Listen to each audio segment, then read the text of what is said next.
The truth was, even if God existed, he wasn't the reason the economy had collapsed.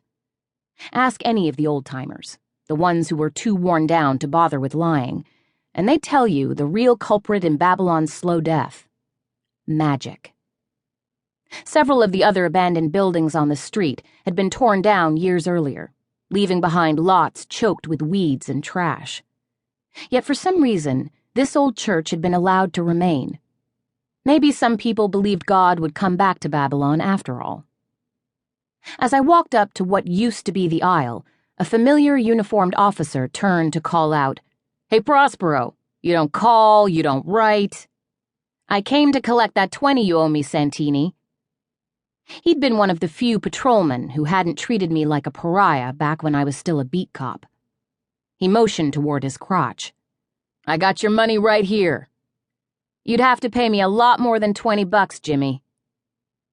Raucous laughter echoed through the old sanctuary. Murder scenes are usually tense for obvious reasons, and any chance to add a little levity to the grim task of cataloging some poor bastard's final moments was leaped on with forced enthusiasm.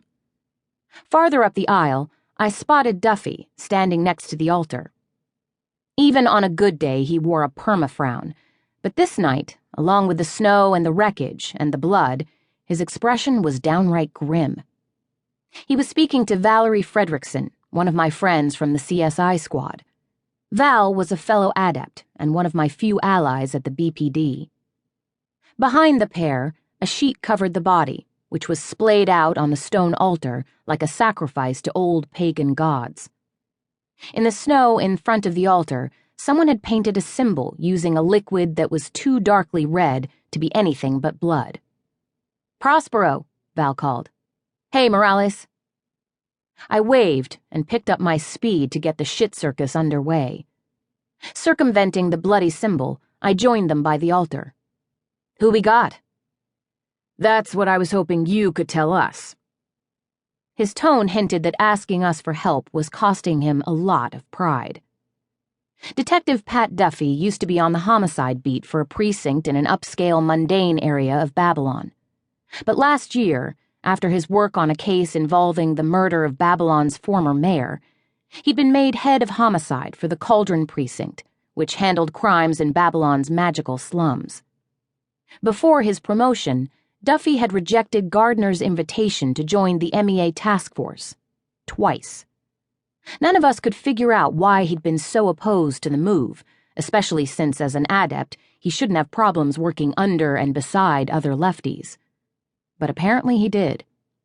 Now every time any of us had to work with him, it was twice as difficult and 5 times as frustrating as it should be. But since he was Captain Robert Eldridge's new favorite, we were forced to deal with the guy. "Who called it in?" I asked. Standing beside me with his arms crossed, Morales loomed like a large shadow. Even though he outranked me, I was the one who knew the covens best, so he was letting me take the lead. "Homeless freakhead across the street called it in," Duffy said, using the term for a potion addict. "Unis found him in an abandoned gas station across from the church. He gave an initial statement, but it didn't make much sense. He was spouting nonsense and half frozen, so I called an ambulance to take him to Babylon General. Once he's lucid, I'll head over to get an official statement." "All right." I blew out a breath. "Let's see who's behind curtain number 1. Val flicked back the covering. The limbs had been severed from the trunk and arranged around the body. "Where's the head?" Morales asked. Val nodded toward a covered statue next to the altar. Wearing a grim expression, she slowly pulled the sheet away. On top of a marble pedestal, a kneeling angel cradled a severed head. "Shit!" The outburst escaped my lips like a bullet from a gun muzzle. The sound echoed off the crumbling walls and the banks of snow. I felt rather than saw everyone in the ruins freeze.